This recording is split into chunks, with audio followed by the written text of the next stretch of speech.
Kita seringkali juga masih belum memahami mengapa kita hidup di dunia ini.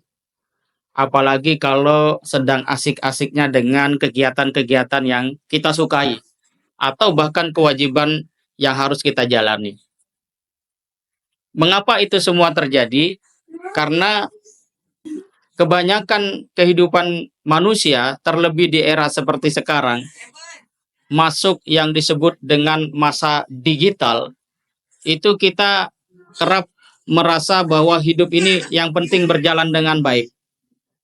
Yang penting besok ada yang bisa kita konsumsi, bisa liburan, bisa apapun yang kita inginkan dapat kita wujudkan, itu sudah sepertinya enak hidup itu.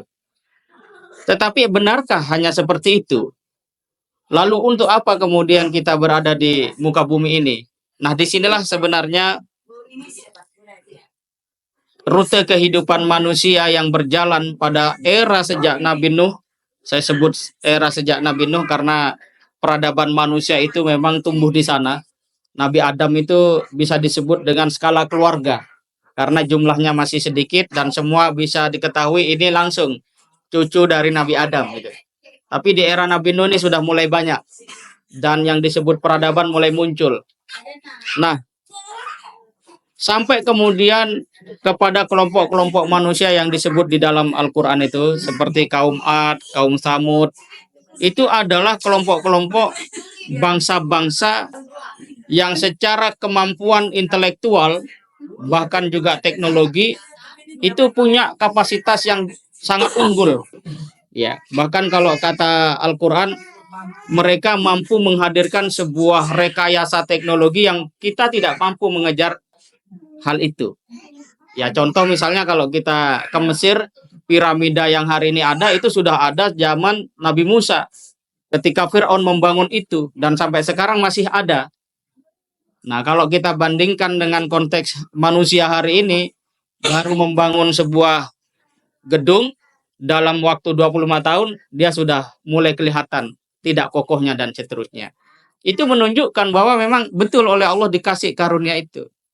Akan tetapi sifat manusia ketika dia melupakan esensinya sebagai seorang hamba, sebagai makhluk, maka dia akan berhenti membaca. Nah, berhenti membaca inilah yang menjadi awal dari keroposnya keimanan yang pada akhirnya kehidupan manusia hanya berurusan dengan kesenangan-kesenangan yang instan. Ya, misalnya kita lihat hari ini banyak manusia yang kemudian melihat bahwa hidup itu hanya tentang kebahagiaannya sendiri. Karena itu dia lupa tentang eksistensinya sebagai makhluk sosial. Seorang berani atau meniatkan bahkan memprogramkan langkah untuk menjadi koruptor itu sebenarnya adalah ketidakadaannya atau kekosongan aktivitas membaca di dalam hatinya. Itulah kenapa banyak orang yang terjebak. Dan hari ini penyakit yang paling menyebar, mengganggu kehidupan manusia itu adalah apa yang disebut dengan materialisme. Materialisme ini mudah masuk ke siapa saja, agama apapun, dengan status sosial apapun. Karena materialisme ini menjadi sebuah sistem nilai yang diyakini oleh sebagian besar orang pada hari ini. Dan itu menjadi sesuatu yang memang secara instan, konkret bisa dirasakan. Oleh karena itu masyarakat kita pada akhirnya yang masyarakat kecil terjebak judi online, ya, kemudian juga terseret pinjaman online, yang jadi pejabat korupsi tidak habis-habis. Semuanya satu, berangkat dari yang disebut materialisme.